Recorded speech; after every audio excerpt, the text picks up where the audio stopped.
You probably asked an AI a question this morning and you didn't think twice about it. And why would you? It feels like nothing, a few words on a screen, an answer out of thin air. But that answer comes from a building, a windowless shed the size of a stadium, sitting in a field full of computers that never cool down. To stop them from melting, it drinks water. Clean, drinkable water, and breathes it back out into the sky, gone for good. The bigger the artificial intelligence, the more it drinks.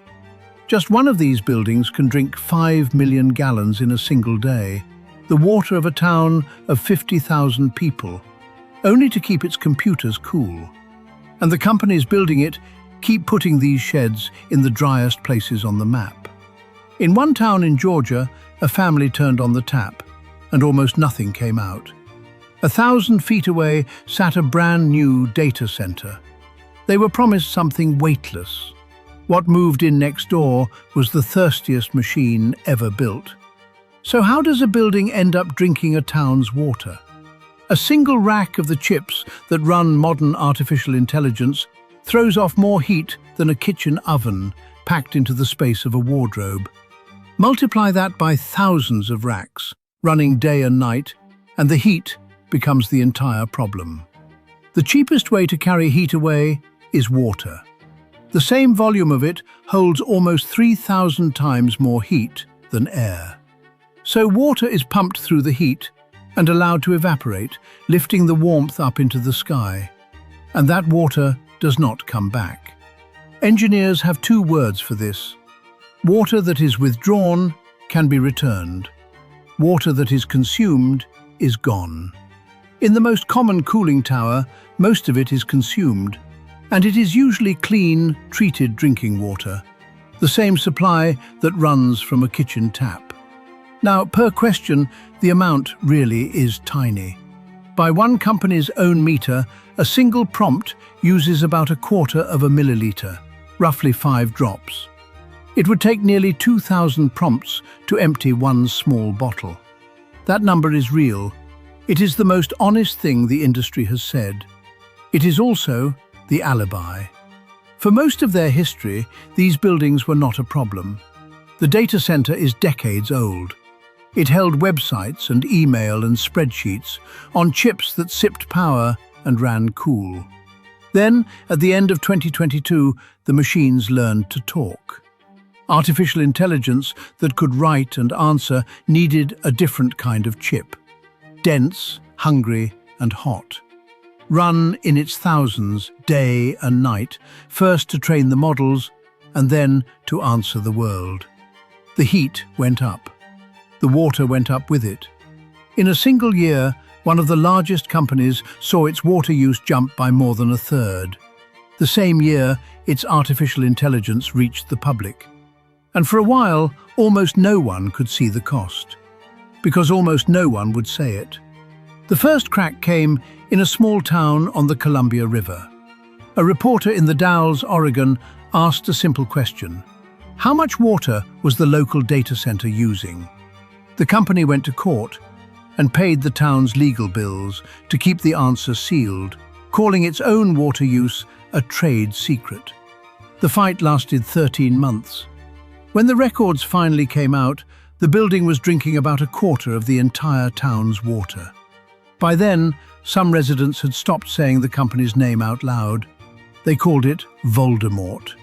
And here is the part that sounds like a mistake, and is not. The driest places are not avoided, they are chosen. Evaporative cooling works better in dry air. The land is cheap, the power is cheap, and the tax breaks are generous. So the machine that drinks the most water is built where there is the least. Which brings the story to a kitchen in Newton County, Georgia. Beverly and Jeff Morris live at the end of a quiet road.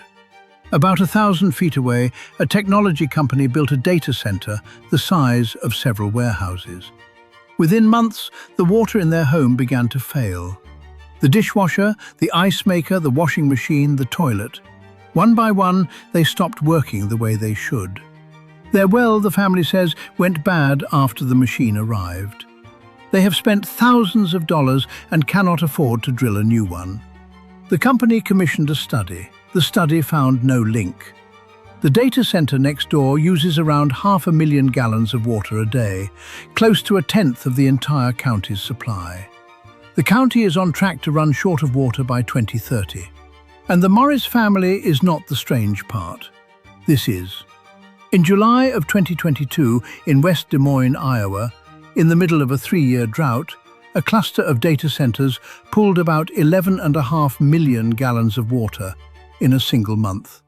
That was roughly 6% of an entire district's supply. It was drawn from the same river system that fills the residents' taps. And the company later confirmed what that cluster was for. It had been built to train one specific artificial intelligence, the model the world would soon call GPT-4. Drinking water lifted out of a drought to teach a machine to write. And one shed is only one shed. That same 5 million gallon thirst is now repeated across hundreds of them, and around 2 of every 3 built since 2022 have gone up in places already short of water. But the water that can be seen is the smaller half. For every drop a data center evaporates to cool itself, far more is evaporated somewhere else, at the power plant making its electricity. In the United States, the cooling water comes to about 17 billion gallons a year. The power plant water behind it is more than 200 billion, roughly 12 times as much. So the obvious answer is efficiency. Make every chip greener, every model leaner, and the thirst falls. Every chip does get more efficient. The thirst rises anyway, because cheaper, leaner computing is not used less. It is used more until the saving is swallowed and then passed. The grid is already paying for it. To feed the machines, retired coal plants are being kept alive. In a single year, American regulators forced more than 3,000 megawatts of coal to keep burning rather than close. One company restarted 3 Mile Island, the site of the worst nuclear accident in American history, to power its artificial intelligence.